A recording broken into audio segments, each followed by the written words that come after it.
Saat ini lewat pukul setengah 3 sore waktu Mekah, Arab Saudi. Bagaimana kemudian dengan penetapan satu Syawal di luar negeri? Saya mau ajak Anda berbincang dengan salah satu warga negara Indonesia yang saat ini berada di Mekah, Arab Saudi. Ada Anita Fuad Badres yang terhubung lewat sambungan dalam jaringan. Assalamualaikum Mbak Anita dengan Tifal di Jakarta. Apa kabar Mbak?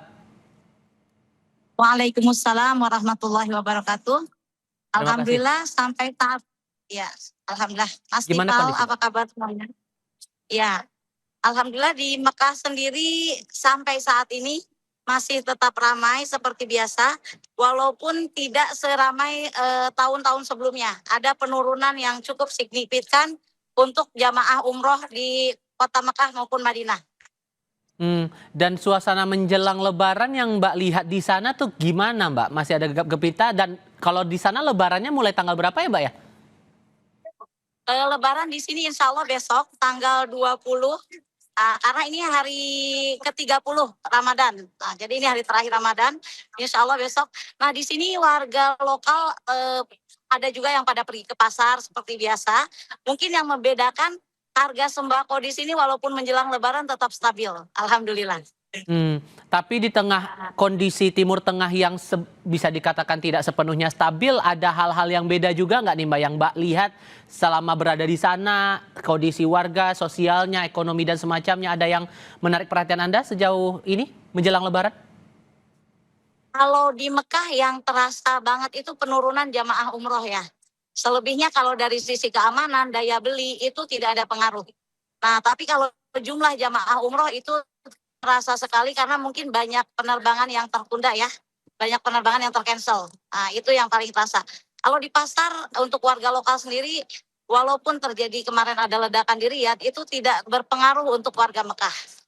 Alhamdulillah sejauh ini masih aman dan kondusif. Bisa dibilang warga tidak terlalu terpengaruh besar ya dengan apa yang terjadi di Iran dan semua masih berjalan normal saja, atau ada kekhawatiran sendiri warga sana dengan kondisi yang ada sekarang, apalagi nyambut Lebaran kan Mbak?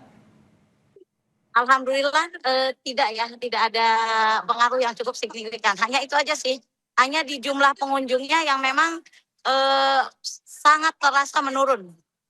Saya 4 tahun berturut-turut Ramadan di sini dan ini termasuk Ramadan yang paling sepi dibandingkan tahun sebelumnya.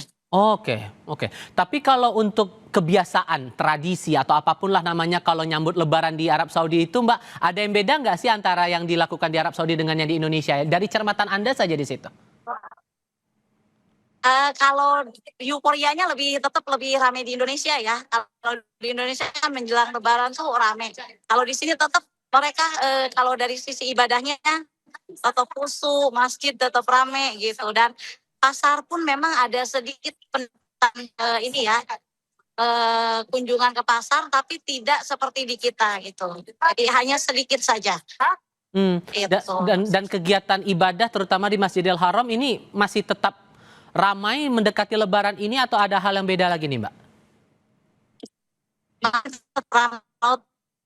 Ibadah ini di Tawaf lantai 1 juga masih sangat ramai. Kalau untuk ibadah memang di sini tidak pernah berhenti ya, full 24 jam selalu ramai. Oke. Kalau Mbak sendiri nih nanti untuk Lebarannya akan melakukan apa atau aktivitas tertentu yang mungkin udah diniatkan dari sekarang nih, kira-kira mau melakukan apa gitu nyambut Lebaran? Kalau menyambut Lebaran seperti biasa, untuk bisa masuk Lebaran di Masjidil Haram, itu biasanya kita mulai jam 3 pagi sudah mulai nge-war tempat sholat id ya. Oh, udah Itu ngejar staf paling depan ya? pengunjung berkurang, betul, enggak untuk perempuan ya, untuk perempuan itu karena ditutupnya lebih cepat gitu. Untuk perempuan, jadi kalau pengen sholat di dalam memang harus cepat, jam 3 pagi harus sudah jalan. Selebihnya setelah sholat subuh, syuruk, itu biasanya kita karena memang untuk biasanya banyak yang ke Thaif ya. Ke Thaif cukup padat, kalau saya pribadi menunda 2 hari ke depan baru jalan ke Thaif gitu. Selebihnya ya paling istirahat di hotel. Oke. Dan harapan Anda menyambut Idul Fitri tahun ini dengan situasi yang serba tidak menentu sekarang, ada harapan tersendiri nggak Mbak? Ya harapannya pasti pengennya sih perang cepat berhenti ya. Karena memang ngaruh sekali, terutama teman-teman banyak yang tertunda. Jadi mereka udah siap-siap di bandara pun tiba-tiba di cancel penerbangannya gitu. Jadi harapannya memang semoga perang cepat berakhir dan situasi kembali kondusif. Mbak Anita, terima kasih banyak ya sudah mau berbagi cerita bersama kami langsung dari Mekah, Arab Saudi. Sehat selalu untuk Anda di sana, Mbak. Assalamualaikum. Sama-sama. Waalaikumsalam warahmatullahi wabarakatuh.